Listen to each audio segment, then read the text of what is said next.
Muy buenos instantes. En este momento, nosotros,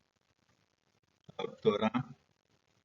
Marixa Vesga Mantilla y quien les habla, Edgar Julián Martínez Aristizábal, en uso de esta oportunidad que se nos brinda para poder hacer la presentación del artículo Mucho ruido y pocas nueces, el quehacer docente y el uso de las TIC. En esta presentación, lo que se busca es poder hablar de las dos limitantes que se tienen para el uso pedagógico en el tema de las tecnologías de la información y la comunicación, o conocidas como las TIC.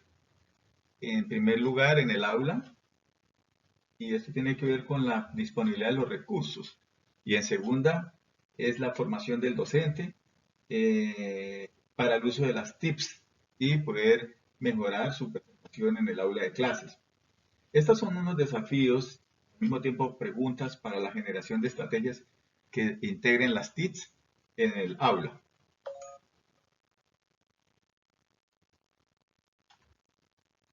En este escenario es importante empezar a observar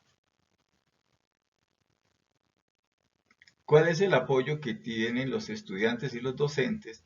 cuál es el contexto de la enseñanza tanto en el colegio como en la empresa y cuáles son los escenarios que permiten esa interactividad y la adecuación de los contenidos y los objetivos dentro de una unidad didáctica. En este aspecto se vale aclarar que mucho ruido sería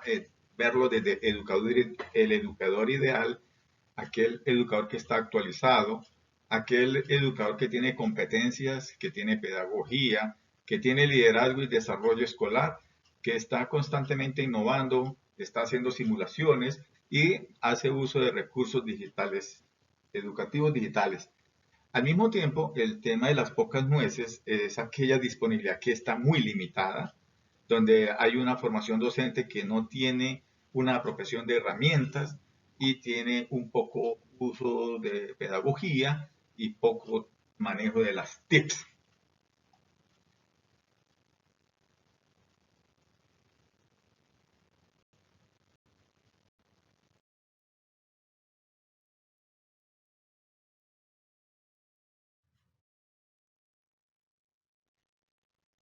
Continuando con la presentación del tema, mucho ruido y pocas nueces, en el caso de este equipo conformado por la doctora Marixa y Edgar, pues también es importante definir qué es la clase, donde pues podríamos decir que la clase es una entidad mínima de sentido que tiene una estructura de inicio, tiene un desarrollo y tiene un cierre, donde en la clase se busca presentar un objetivo para mejorar el conocimiento de forma declarativa y procedimental. También en esta clase se busca aumentar la conciencia del estudiante sobre las operaciones y las decisiones mentales que realiza cuando aprende un contenido o resuelve una tarea, para formar sujetos con conocimientos significativos, autónomos y capaces de desaprender y aprender. Así como también es necesario que el maestro emplee estrategias en donde el uso de las TICs le permita alcanzar estos objetivos. El desafío está en pasar de la rutina impuesta por el docente de manera progresiva a las rutinas creadas por los estudiantes para sí mismos. Como lo dice Anijovic y Mora, es para nosotros enriquecedor e importante empezar a entender cuál debe ser el rol tanto del estudiante como el profesor y en el manejo de las TIPS para que la clase pueda ir en paralelo con la educación del siglo XXI.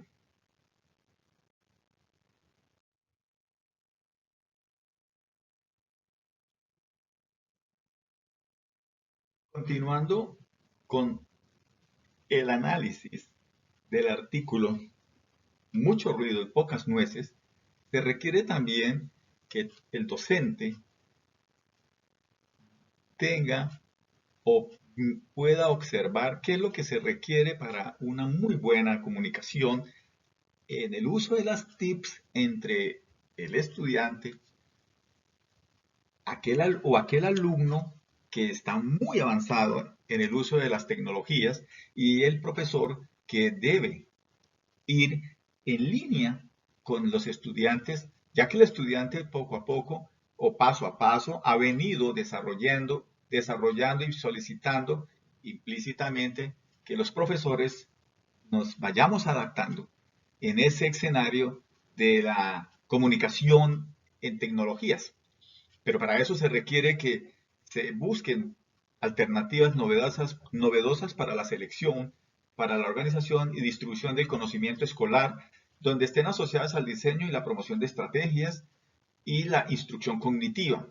También es importante que haya una interacción entre el docente y los estudiantes, entre estos mismos con el manejo del grupo mediante el empleo de estrategias de enseñanza para el aprendizaje cooperativo y la revalorización del papel del docente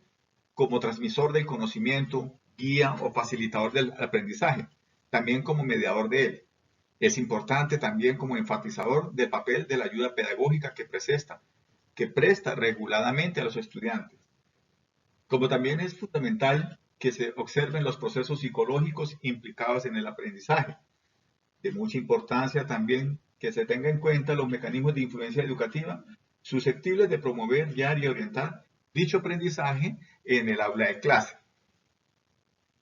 Para nosotros, la doctora Marixa y Edgar, ha sido de vital importancia en esta lectura y la interpretación y el intercambio de opiniones, es poder observar que en este artículo hay tres escenarios fundamentales y son aquellos o son dichos. Por ejemplo, del dicho al hecho hay mucho trecho. Aquel que dice, el que mucho abarca, poco aprieta, y Roma no se hizo en un día. Entonces son tres grandes aspectos que buscan asociar la interpretación de este artículo y poderlo dimensionar en el uso de las TIPS.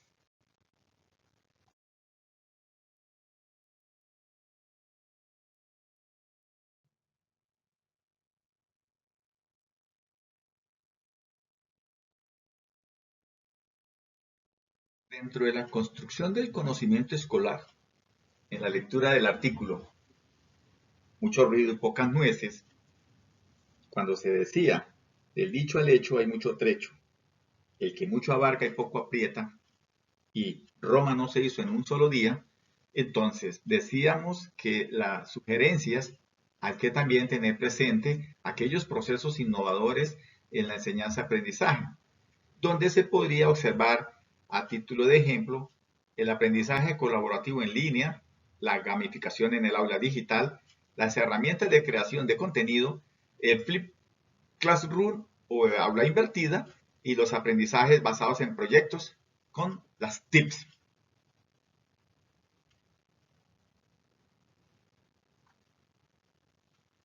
Aquí es donde se dice que podríamos nosotros mirar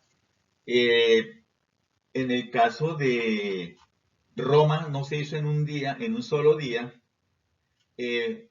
ahí se deben mirar las nuevas tecnologías que deben estar inmersas en todos los procesos, tanto de la vida cotidiana y también en el proceso del aula de clase, y es necesario pensarlas en la educación de la manera pedagógica. Al leer el documento, pues también se ve que es un trabajo arduo de muchos días, meses y años. De ahí que no se construye en un solo día. Y es importante por parte de quienes conforman el currículo tener en cuenta ese proceso que debe ser permanente y no desistir del mismo. Como también se puede observar que en algunas investigaciones se han demostrado que hay profesores constructivistas, aquellos profesores que se diferencian de los tradicionales, donde fomentan entre sus alumnos el uso de las TIC para realizar actividades escolares. Y aquí es donde se ve cómo se proveen a los estudiantes en un entorno creativo con múltiples herramientas y materiales, tales como los sonidos, los audios, las imágenes, para que envuelvan a los estudiantes en una adquisición de conocimiento, logrando un conocimiento activo con un compromiso de parte de cada integrante del aula y que facilita el contacto entre estudiantes y profesor, permitiendo que se realicen unas actividades, las del aula de clase, de forma que se compartan las ideas. Ahí es donde se puede comprender por qué las limitaciones descritas evitan que los procesos pedagógicos con nuevas tecnologías se lleven en contextos educativos y por qué aún el cambio sigue y exige que debe ser permanente, latente y que tenga vida propia a todo momento, a todo instante, tanto de las instituciones que están comprometidas con la educación.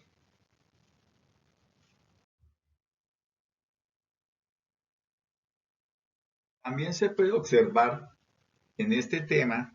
de mucho ruido y pocas nueces, cuando se dice el que mucho abarca, poco aprieta,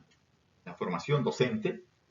históricamente pues, se puede observar que el docente está atravesando por cambios constantemente y a veces estos cambios tienen que ver con procesos políticos y la influencia de la iglesia en la educación. Los docentes de hoy en día, con su experiencia y la disciplina, pues tienden a tener una visión hacia un futuro más formativo y cualificado. Pero también ellos deben observar que deben pisar firmemente sobre su historia y la cultura para no perder la esencia y el horizonte hacia las nuevas formas de aprender por parte del docente. Al introducir las TICs en la educación implica cambiar las formas tradicionales de enseñanza que hasta el momento se han utilizado. De este modo, lo que se busca es mejorar las prácticas docentes y para esto, las políticas de los ministerios, en el caso de Colombia, uno se imagina que en el mundo, pues la educación está regulada por cada jurisdicción o cada país, buscando una infraestructura descrita de forma que el docente se guíe a través de unos estándares de competencia en TICS. En este caso vale la pena resaltar este documento de los estándares de competencia en TIC para docentes de la UNESCO 2008, el cual se ha profundizado en dos aspectos: en la ejecución de una estrategia para la formación de docentes y la propuesta de referentes pedagógicos, como también se han formado, según ese estudio, 204.000 profesores, de los cuales 22.400 han recibido un diplomado en educación digital en toda Colombia. En promedio, de las 8 ciudades más grandes del país, un tercio de los docentes tiene alguna capacitación en TIC, aunque no se especifica cuál, unos porcentajes ligeramente inferiores afirman utilizarlas en sus clases. Esto lo dice el autor Montenegro y Niño. Así pues, en el colegio objeto de investigación, ahí hay una investigación, un caso puntual, donde pues habla que el porcentaje de un 10% de los docentes usa las TICs. ¿Cuál es la respuesta al no uso de las TICs? Que no se conocen, no las saben manejar, que confunden, y también se puede añadir que en algunas oportunidades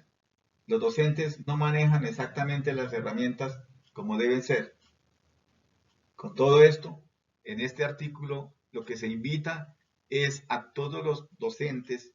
en el proceso de la formación docente y no incurrir en la mala interpretación de el que mucho abarca, poco aprieta. Esto quiere decir que los docentes deben prepararse, deben capacitarse, deben estar en línea con los estudiantes sin caer en los excesos de el desbordamiento del uso de las tecnologías que tiendan a confundir. La idea es que el uso de las TICs genere una practicidad en el aula de clase. Muchas gracias. Esta sería nuestra participación en la presentación de este documento que se conoce como Mucho ruido y pocas nueces.